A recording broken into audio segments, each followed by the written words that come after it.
Εδώ οι δύο ομάδες έτοιμοι για ένα ντέρμπι από τα παλιά. Πέρυσι οι δύο ομάδες αντίπαλοι στην ΑΕ, που εν τέλει και οι δύο ο στόχος τους εκπληρώθη, και σήμερα ξανά αντίπαλοι, αυτή τη φορά σε μεγαλύτερη κατηγορία. Ο Μοχός μπροστά με το Φινοκαλιώτη. Κουράκης η κεφαλιά. Η μπάλα μόλις out στο 1ο λεπτό από θέση που σπανίως αστοχεί ο Νίκος Κουράκης. Γιούχτας τώρα με τον Κώστα τον Τζαφαντάκη από αριστερά. Θα δώσει πολύ όμορφη παλιά στο Βενιανάκη που θα σουτάρει. Η μπάλα βασανιστικά out από το δεξί κάθετο δοκάρι του Ψαρολάκη. Βρήκε και σε παίχτη του Μοχού. Ξανά μπροστά ο Γιούχτας με τον Τζαφαντάκη που πρόλαβε τελευταία στιγμή ο νεαρός πορτιέρος του Μοχού, τον επιθετικό του Γιούχτα. Πολύ καλή στιγμή στο 12. Μπροστά τώρα ο Μοχός που θα γίνει το σούτ εκεί. Πολύ μεγάλη φάση από τον Κουράκη ξανά μετά από την πάσα που δέχτηκε από τον Ταουσιάννη στο 18.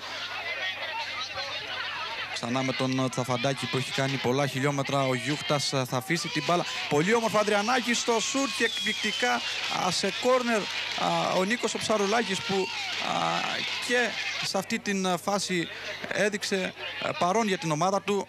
Εδώ είναι το σούτ το γυριστό που θα γίνει από το Λεμονάκι και ξανά ο Ψαρουλάκης σε κόρνερ με την άκρη το δακτύλο του. Ένας Πίτσος στο φάουλ, μόνιμος εκτελεστής στο σημείο φάσεων. Τη κεφαλιά που θα γίνει από το Διανάκη. Ψηλά out από το οριζόντιο δοκάρι του Ψαρουλάκη στο 41. Το κόρνερ που θα εκτελέσει ο Μινάς ο Πίτσος. Η κεφαλιά από το Λουλιάδη που είχε προωθεί. Ούτε τώρα ο Γιούχτας θα μπορέσει να ανοίξει το σκορ στο 73. 75ο λεπτό. Φάουλ θα ζητήσουν οι παίκτες του Γιούχτα. Τσαφαντάκης θα δώσει πολύ όμορφα στον Άγγελο του Κασοτάκη. Θα προχωρήσει το σουτ και με τα πόδια ο Ψαρουλάκης που σε μεγάλη μέρα για τον Μοχό.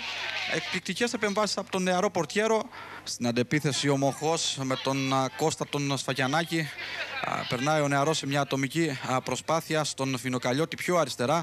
Εκείνος θα κάνει τη σέντρα. Η κεφαλιά από τον Νίκο το Κουράκη. Κεφαλιά νέα από τον Ανιφαντάκη το 0-1. Στο 80 ο Μοχός ανοίγει το σκορ και πολύ κοντά σε μια μεγάλη νίκη. Ότι δεν μπόρεσε να κάνει ο Γιούχτας στις πολλές και κλασικές ευκαιρίες. Το πετυχαίνει ο Μοχός στο 80 λεπτό. Με αυτό τον τρόπο που μόλις είδαμε και στις τελευταίες προσπάθειες ο Γιούχτας για να ισοφαρίσει το παιχνίδι, είναι ο Παρθενάκης που θα κάνει τη σέντρα Κοζηράκη σε πολύ καλή θέση στο σούτ, την μπάλα βασανιστικά out. Είδαμε λοιπόν τι έγινε στην Χερσόνησο και στις Αρχάνες, πώς πήρε την νίκη η ομάδα της Χερσονήσου